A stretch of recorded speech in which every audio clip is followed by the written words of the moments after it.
जय श्री राम प्यारे भक्तों, आइए आज जानते हैं कि गाय माता को रोजाना रोटी देने से कौन सा फल मिलता है। हम सभी गाय को रोटी देते हैं, लेकिन क्या हम सभी जानते हैं कि गाय को रोटी देने से कौन सा फल मिलता है। एक कथा के माध्यम से आज यह जानते हैं।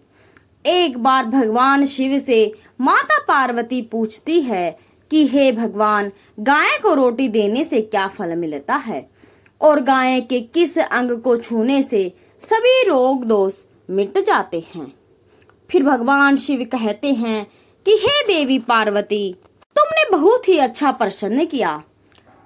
जो मनुष्य गाय को कष्ट देता है उसे तो उसके पाप कर्मों के कारण नरक में दंड भोगना ही पड़ता है, परंतु जो मनुष्य गाय की सेवा करता है उसे उत्तम लोक की प्राप्ति होती है। गाय की सेवा करने से इस मृत्यु लोक में और परलोक में मनुष्य को कौन सा फल मिलता है, मैं उस महत्व को एक कथा के माध्यम से बताता हूँ। तुम उस कथा को सुनो। मैं इस कथा को बड़े ध्यान से तुम्हें सुना रहा हूँ और हे पार्वती, तुम भी इस कथा को ध्यान से कहना। प्राचीन समय की बात है। मध्य देश में एक बहुत ही सुंदर नगरी थी। उस नगरी में एक राजा राज करते थे। वे सदा धर्म का पालन करने वाले गुणवान, चरित्रवान और धर्मात्मा राजा थे। उन्होंने धर्म पूर्वक अपनी प्रजा का पालन किया और अपनी प्रजा को सदैव ही प्रसन्न रखा। प्रजा सदैव ही उनसे संतुष्ट थी। एक देश की राजकुमारी मीनाक्षी महाराज की पत्नी थी। महाराज और महारानी मीनाक्षी बड़ी ही प्रसन्नता से साथ रह रहे थे, परंतु अनेक वर्ष बीत जाने के बाद भी महारानी के गर्भ से कोई संतान नहीं हुई। तब महाराज एकांत में बैठकर सोचने लगे कि मैंने कभी कोई पाप नहीं किया और मैंने सदैव ही धर्म के मार्ग पर चलकर सभी कार्य किए हैं, फिर भी मेरे किस दोष के कारण मुझे संतान का सुख नहीं मिला। इतना सोचकर वे बहुत चिंतित हो गए और फिर उनके मन में एक विचार आया कि इस समस्या का समाधान केवल ऋषि श्रृंगी ही कर सकते हैं। वे ही मेरे इस दोष के बारे में बताएंगे और पुत्र प्राप्ति के लिए कोई उपाय बताएंगे। इतना सोचकर महाराज अपनी पत्नी के साथ ऋषि श्रृंगी के आश्रम में पहुंच गए। फिर भगवान शिव बताते हैं कि आश्रम पर ऋषि श्रृंगी अपने नित्य कर्म, पूजा पाठ आदि कार्य से निवृत्त होकर अपनी पत्नी के साथ बैठे हुए थे। उसी समय महाराज और महारानी उनके पास आते हैं और जाकर उनके दर्शन करते हैं। फिर ऋषि श्रृंगी ने महाराज का स्वागत किया और उनकी पत्नी ने महारानी का स्वागत किया और उनको कुशल मंगल पूछते हुए कहा कि फिर ऋषि श्रृंगी कहते हैं कि हे राजन, सब कुछ कुशल मंगल तो है ना। आपका और महारानी का आज अचानक मेरी कुटिया में पधारने का क्या प्रयोजन है? किस कारण से एक महान सम्राट को अपना राजपाट छोड़कर इस जंगल में आना पड़ा? फिर राजा कहते हैं, हे ऋषि, मैं आपसे सहायता मांगने के उद्देश्य से आया हूँ।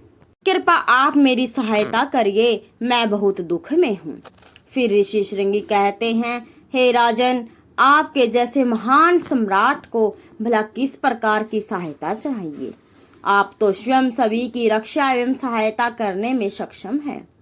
महाराजा श्वेत केतु ने कहा, हे ऋषि श्रेष्ठ, मैं आपके पास यह जानने के लिए आया हूँ कि किस दोष के कारण मुझे अभी तक पुत्र की प्राप्ति नहीं हुई।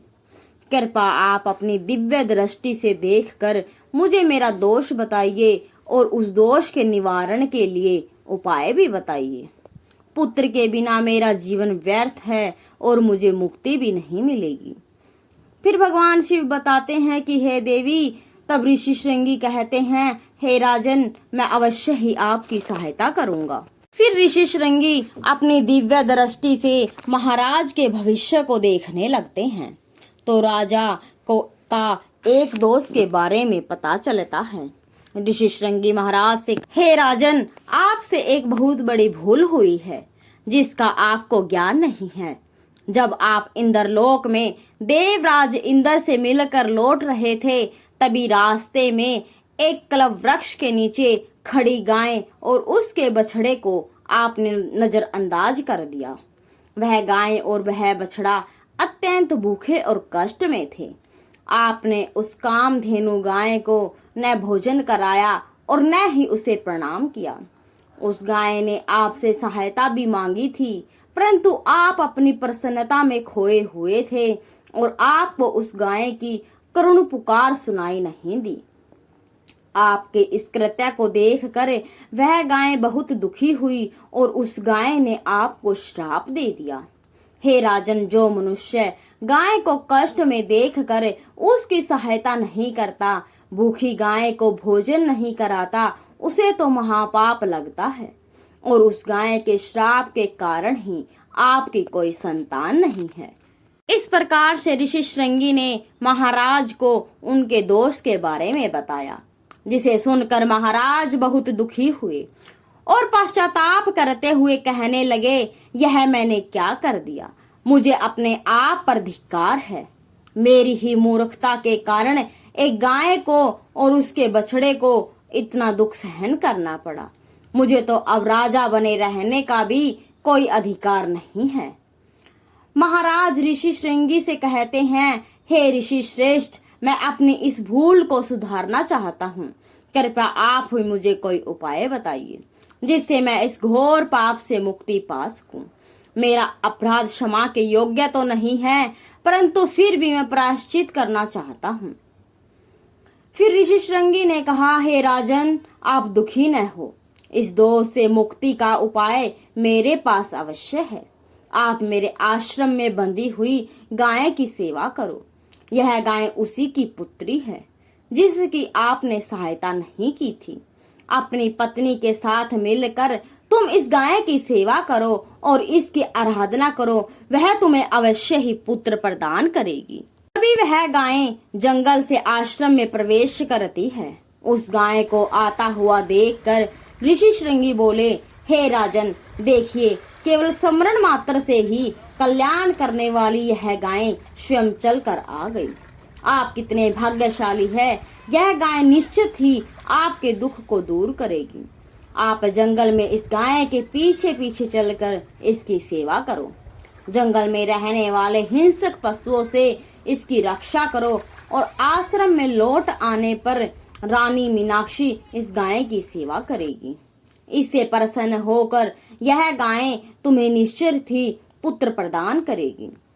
फिर महाराज ने ऐसा ही करने का वचन दिया और दूसरे दिन सुबह महारानी ने गाय की पूजा की और महाराज उस गाय को चराने के लिए जंगल में लेकर चले गए।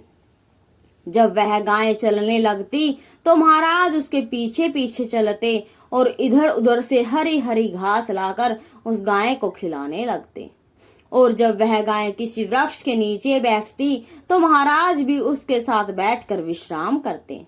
महाराज उस गाय के शरीर से डांस और मच्छरों को हटाते और अपने हाथों से उसके मस्तक को सहलाते। इस प्रकार से महाराज उस गाय की सेवा में लगे रहे।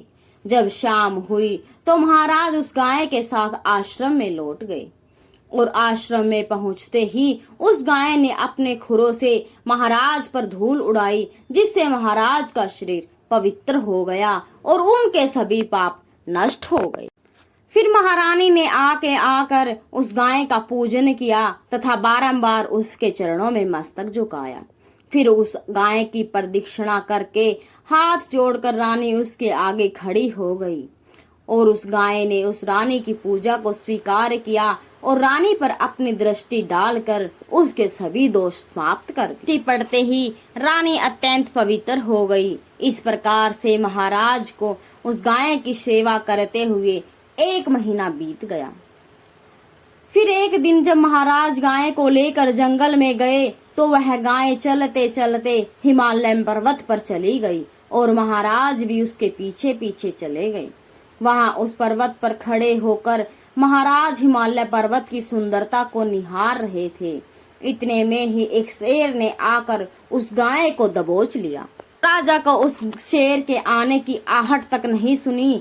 उस शेर के चंगुल में फंसी गाय ने करुण स्वर में बड़े ही जोर से चिल्लाया, हे महाराज मेरी रक्षा करो, हे महाराज मेरे प्राणों की रक्षा करो। जैसे ही महाराज ने उस गाय की पुकार सुनी तो उन्होंने देखा कि एक भयंकर शेर ने उस गाय को दबोच लिया है और उस गाय की आंखों से आंसुओं की धारा बह रही है, जिसे देखकर महाराज बड़े ही चिंतित हुए और उन्हें तुरंत ही अपना धनुष बाण निकाला और उस शेर को मारने के लिए धनुष पर पतंचा खींची। और उसी समय उस शेर ने महाराज की तरफ देखा। उस शेर की दृष्टि पड़ते ही महाराज का शरीर स्तब्ध हो गया, उनकी सारी शक्ति क्षीण हो गई, उनका सारा बल नष्ट हो गया। अब उनके अंदर उस बाण को छोड़ने की भी शक्ति न रही।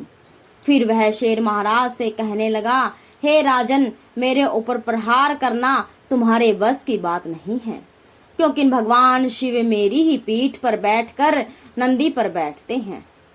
इसलिए तुम मुझे मारने की चेष्टा ना करो और यहाँ से लौट जाओ। विधाता ने इस गाय को आज मेरा ग्रास नियुक्त किया है, इसलिए तुम इसमें दखल मत दो। मैं जानता हूँ कि तुम राजा हो। इस हिमालय पर्वत पर भगवान शिव की बड़ी माया फैली हुई है, इसलिए तुम तुरंत ही यहाँ से चले जाओ। फिर महाराज कहने लगे, हे जंगल के राजा, कृपा तुम इस गाय को ना मारो। यह ऋषि श्रृंगी के संपूर्ण मनोरथों को पूर्ण करने वाली गाय है। इसकी हत्या करने पर तुम्हें महापाप लगेगा। गुरुदेव ने मुझे इस गाय की रक्षा और सेवा करने का आदेश दिया है। इस गाय का एक बछड़ा भी है जो आश्रम में इसकी राह देख रहा है। मैं इस गाय को मरने के लिए छोड़कर नहीं जा सकता। तुम भगवान शिव के सेवक हो, इसलिए तुम्हारे हाथ से इस गाय को छुड़ाना मेरे लिए संभव नहीं है। इसलिए हे जंगल के राजा, मैं तुमसे विनती करता हूँ कि तुम इस गाय के जीवन को दान में दे दो। इस गाय के बदले मैं तुम्हें अपना शरीर समर्पित करता हूँ, जिससे तुम्हारी भूख शांत हो जाएगी और इस गाय की रक्षा भी हो जाएगी और मेरे वचन का पालन भी हो जाएगा। साथ ही रक्षा के लिए प्राण त्यागने से मुझे उत्तम गति की प्राप्ति होगी। इतना कहकर महाराज उस शेर के सामने हाथ जोड़कर बैठ गए और आंखें बंद कर ली। फिर अचानक उस राजा के कानों में आवाज आई, हे राजन उठो, मैं तुम्हारी सेवा से अत्यंत प्रसन्न हूँ। यह सुनकर महाराज उठकर खड़े हो गए और उन्होंने अपने सामने उस गाय को देखा और वह शेर कहीं आसपास दिखाई नहीं दे रहा था। तब वह गाय राजा श्वेत केतु से कहने लगी, हे राजन, मैंने ही अपनी माया से शेर का रूप धारण करके तुम्हारी परीक्षा ली है। यमराज भी मुझे पकड़ने का विचार नहीं कर सकते। मेरी रक्षा के लिए तुम अपने प्राण देने के लिए तैयार हो गए, इसलिए मैं तुम पर बहुत प्रसन्न हूँ। अब तुम मुझसे वरदान मांगो, जो भी तुम्हारी मनोकामना हो मैं अवश्य पूर्ण करूंगी। फिर राजा कहते हैं, हे गौ माता, मेरे मन में जो इच्छा है आप वह अवश्य जानती हो। कृपा मुझे पुत्र प्रदान कीजिए, मेरी यही इच्छा है। फिर भगवान शिव बताते हैं कि हे राजन, तुम पत्ते के द्रोण में मेरा दूध लेकर इसका पान करो, इससे तुम्हें अत्यंत बुद्धिमान और गुणवान पुत्र की प्राप्ति होगी। फिर महाराज कहने लगते हैं, हे माता, इस समय पर मैं आपके मधुर वचन सुनकर ही तृप्त हो चुका हूँ। अब आप मेरे साथ आश्रम पर चलिए। मैं आपकी पूजा आराधना करके तथा मेरे अनुष्ठान को पूरा करके आपके अमृत समान दूध का पान करता हूँ। उसके बाद महाराज उस गाय को लेकर आश्रम चले गए। आश्रम में पहुंचने पर महारानी ने आगे जाकर उस गाय का पूजन किया। तब उस गाय ने कहा, हे महारानी, आप मेरी पीठ को स्पर्श करें, इससे आपको अत्यंत गुणवान, बलवान और विद्वान पुत्र की प्राप्ति होगी। फिर महारानी ने गाय की पीठ को स्पर्श किया और महाराज और महारानी ने उस गाय की विधिवत पूजा आराधना की और उसके अमृत के समान दूध को प्रसाद समझकर ग्रहण किया। उन दोनों की प्रसन्नता देखकर ऋषि श्रृंगी कहने लगे, हे राजन, अब यह गाय तुम दोनों पर प्रसन्न है। तुम्हारी मनोकामना अवश्य पूर्ण होगी। जो भी मनुष्य गाय की सेवा करता है, उसे भोजन कराता है, उसकी प्रदक्षिणा करता है, उसके सभी मनोरथ सफल होते हैं। जो भी गाय की रक्षा करता है, उसकी कभी दुर्गति नहीं होती। मृत्यु के बाद वह बैकुंठ लोक में जाता है और भगवान विष्णु के साक्षात दर्शन का सौभाग्य उसे प्राप्त होता है। जो श्रद्धा पूर्वक गाय का दूध पीता है, वही सभी रोगों से दूर रहता है। जो गाय की पीठ पर जो कुबड़ होता है, उसे स्पर्श करता है, उसके सभी दोष पाप नष्ट हो जाते हैं। जो गाय का दान करता है, वह वैतरणी नदी को गाय की पूंछ पर बैठकर उसे पार कर लेता है। जो स्त्री रोजाना गाय को रोटी खिलाती है, वह सौभाग्यशाली बन जाती है। गाय समस्त पापों को नाश करने वाली और सभी मनोरथों को पूर्ण करने वाली है। इसलिए हमेशा गाय की रक्षा, पूजन तथा इसे भोजन कराना चाहिए। बस इतना करने से ही मनुष्य सभी सुखों को प्राप्त कर लेता है और उसकी दरिद्रता समाप्त हो जाती है। फिर भगवान शिव पार्वती माता को बताते हैं कि राजा के द्वारा गाय की सेवा करने से उन्हें एक अत्यंत बुद्धिमान पुत्र की प्राप्ति हुई। तो दोस्तों, आपने जाना कि गाय की सेवा करने से और गाय के रोटी खिलाने से हमें कौन कौन से लाभ मिलते हैं और इसका क्या फल मिलता है। तो दोस्तों, हम सभी को गाय की सेवा करनी चाहिए और गाय को हर रोजाना एक रोटी जरूर खिलानी चाहिए। जय सियाराम, जय गौ माता। अगर दोस्तों वीडियो पसंद आए तो वीडियो को लाइक और चैनल को सब्सक्राइब करना ना भूले, क्योंकि एक आपका सब्सक्राइबर हमारे लिए बहुत ही मूल्यवान है। जय सियाराम।